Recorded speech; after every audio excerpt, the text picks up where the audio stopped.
ನಮಸ್ಕಾರ. ಒಂದು 2 ಎಕರೆ ಅನ್ನೋದು ಈ ಸ್ಕೂಟ್ರ್ ಕಾಣ್ತಿದೆಯಲ್ಲ, ಇದೇ ರಸ್ತೆ ನೋಡ ಕೊಡ್ತೇನೆ. ಇದು NH ಇಂದ ಬರೀ 1-1.5 ಕಿಲೋಮೀಟ್ರ್ ಆಗುತ್ತೆ ಸ್ನೇಹಿತರೆ. ಜಾಗ ಊಟಿ NH ಇಂದ 1-1.5 ಕಿಲೋಮೀಟ್ರ್ ಆಗುತ್ತೆ. ಇದು ಡಾಂಬರ್ ರಸ್ತೆಗೆ ಜಸ್ಟ್ ಒಂದು 400 ಮೀಟ್ರ್ ಒಳಗಡೆ ನೋಡಿ. Shank road ಅಗಲವಾಗಿದೆ. ಪಕ್ಕದ್ದು ಇದು ಜಮೀನು ತೋಟ ನೋಡಿ. ಇದೆ ಈಗ ಏನು ಇಲ್ಲಿ ನಿಂತಿದ್ದೀನಿ, ಇದು ರಸ್ತೆ ಬಿಟ್ಕೊಂಡಿದ್ದಾರೆ. ಇದು ಪ್ರಿಂಟ್ ಜಾಗ. ಇದು ವಿಭಾಗ ಪತ್ರ ಮುಖಾಂತರ ಹಿಂದ್ಗಡೆ ಒಬ್ರಿಗಾಗಿದೆ, ಪ್ರಿಂಟ್ ಒಬ್ರಿಗಾಗಿದೆ. ಇಲ್ಲಿ ಏಕ್ಷನು ಕೂಡ ಫುಲ್ಲು ದಾರಿ ಬಿಟ್ಟಿದ್ದಾರೆ ಹಿಂದ್ಗಡೆ ಹೋಗೋಕ್ಕೆ. Pure red soil. ಒಳ್ಳೆ ಪಕ್ಕದಲ್ಲಿ ಒಂದು 100-150 ಎಕರೆ ಕೆರೆ ಇದೆ. ಈ ಜಮೀನು ಹಿಂಭಾಗನೇ ಕೆರೆ. ಸೂಪರಾಗಿದೆ ಮಾತ್ರ ಲ್ಯಾಂಡು. Pure red soil. ಇದು ಪ್ರಿಂಟು ಅವರು ಬಾಗ್ ಬಂದಿರೋದು, ತೋಟ ಮಾಡ್ಕೊಂಡಿದ್ದಾರೆ. ಇನ್ನೇನು ಆರಂಭ ಮಾಡಿಲ್ಲ. ಲ್ಯಾಂಡ್ ಚೆನ್ನಾಗಿದೆ. 2 ಎಕರೆ 11 ಗುಂಟೆ. ಇದು ಒಂದು ಮೆಟ್ಲಿಂಗ್ ರಸ್ತೆಯಿಂದ ಒಂದು 100 ಅಡಿ ಒಳಗಡೆ ಬರಬೇಕಷ್ಟೇ. ಇದು ಪ್ಯೂರ್ ರೆಡ್ ಸಾಯಿಲ್ ಮಾತ್ರ.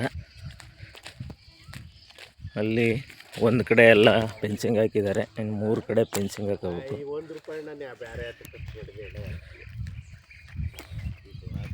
General property, ಲಿಂಗಾಯತರದು.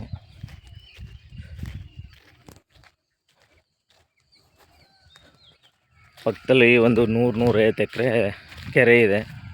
ಏತ ನೀರಾವರಿ ಯೋಜನೆ ಮುಖಾಂತರ ನೀರು ತುಂಬ್ತಾ ಇದೆ. ಯಾವಾಗಲೂ ನೀರು ಇದ್ದೇ ಇರುತ್ತೆ. ಇದು ಪ್ಯೂರ್ ರೆಡ್ ಸಾಯಿಲು. ಇದೇ ಲ್ಯಾಂಡು. 2 ಎಕರೆ 11 ಗುಂಟೆ ಸ್ನೇಹಿತರೆ. ಇದು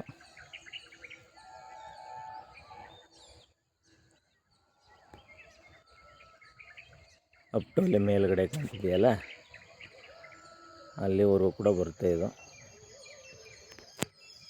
ಇದು ವಿಭಾಗ ಪತ್ರ ಮುಖಾಂತರ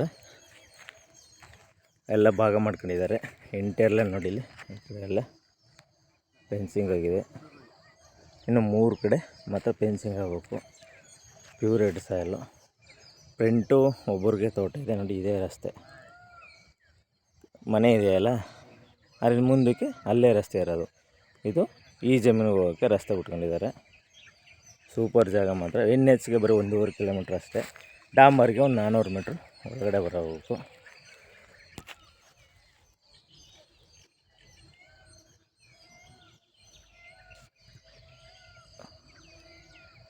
ಲ್ಯಾಂಡ್ ಮಾತ್ರ ಸಖತ್ತಾಗಿದೆ ಮಾತ್ರ ಸ್ನೇಹಿತರೆ.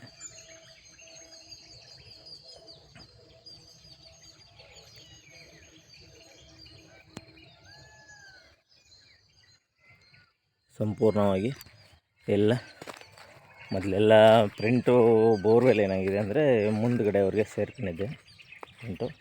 ಇಲ್ಲಿ ನೀವು ಬೋರ್ವೆಲ್ ಹಾಕ್ತೀನಿ ಅಂದರೆ ಹಾಕ್ಕೊಂಡು ಒಳ್ಳೆ ಇದು ಮಾಡ್ಬೋದು. ಪಕ್ಕದಲ್ಲೆಲ್ಲ ಒಳ್ಳೆ ನೀರಾವರಿ ಚೆನ್ನಾಗಿದೆ. ಬೆಳೆ ಬೆಳೆದಿದ್ದಾರೆ.